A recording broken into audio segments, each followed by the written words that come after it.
Saturday's Times now. Have the gates of internet hell been opened?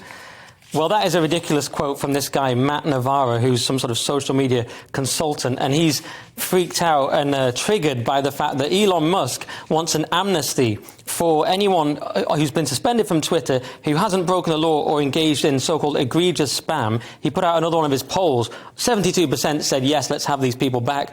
Musk once again said, Vox Populi, Vox Dei, the voice of the people is the voice of God. So Trump is enacting democracy, which is something the kind of media cathedral don't like, the kind of big tech, the mainstream media. They don't like democracy. They don't like free speech. But it's a great time. It's a golden era of Twitter, Andrew. My friend Carl Benjamin is back on there, Sargon.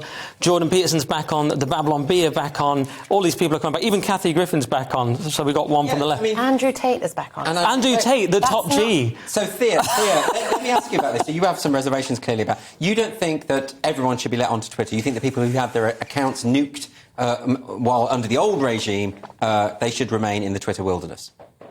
I think it raises a really interesting point. What I want to see is parity between online legislation and offline legislation. So I want to see the statutes which are enacted for hate speech in person. So if I say something to you which is legally hate speech, there is something that then will have me punished in the court of law. The problem with that is no one knows what hate speech means. I mean, we've had this poll that Elon Musk put out a graph sort of showing that hate speech impressions have gone down under his era at Twitter.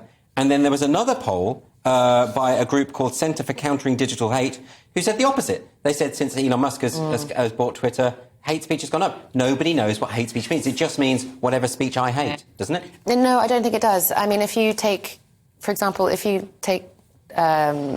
case in court, for example, and so many of the cases that I would have studied during my law degree, there is, you can cause assault by your words. You're talking about incitement to violence. No. I'm saying, for example, like the definition of assault is the apprehension of spittle landing from your mouth onto my face. Yes. So are you saying that's what I just did? I have a witness. Yeah.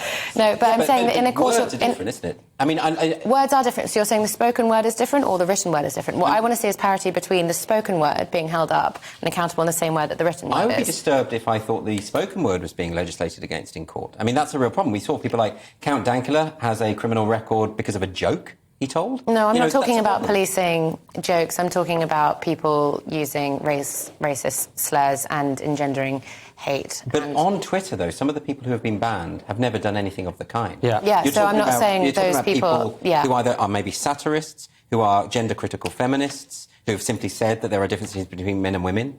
You know, that kind of thing. Yeah, so that doesn't come under the purview of what I'm talking about in terms of I think there is a massive argument for freedom of speech. So, Nick, well, on that view, do you take Thea's view that actually when people are saying racist, homophobic, sexist things, they should be banned? Well, not necessarily, but what I'd say to that is that the hate speech rule was already in place. So when Musk said hate speech impressions have gone down, Jordan Peterson said, what does hate speech mean here? And Musk said, we're just simply going with the extant definition. So the same definition that the previous sort of lefty Twitter had. So that stayed the same. So that's perhaps okay. And that's gone down under Musk. The other thing I'd add is that people aren't talking about Musk's prioritising of stopping child sexual exploitation. This is a massive thing. He said that's going to be priority number one. That's something that prior Twitter never managed to sort out. But all these triggered people saying, oh, it's a terrible... Like AP said that online safety experts, whoever these people are, say that the era of Musk is going to be less safe. Meanwhile, people who are actually worried about child exploitation are saying it's going to be way better. So no one's talking about what a great job he's doing. They're just worried that he's, triggering the libs or something. OK.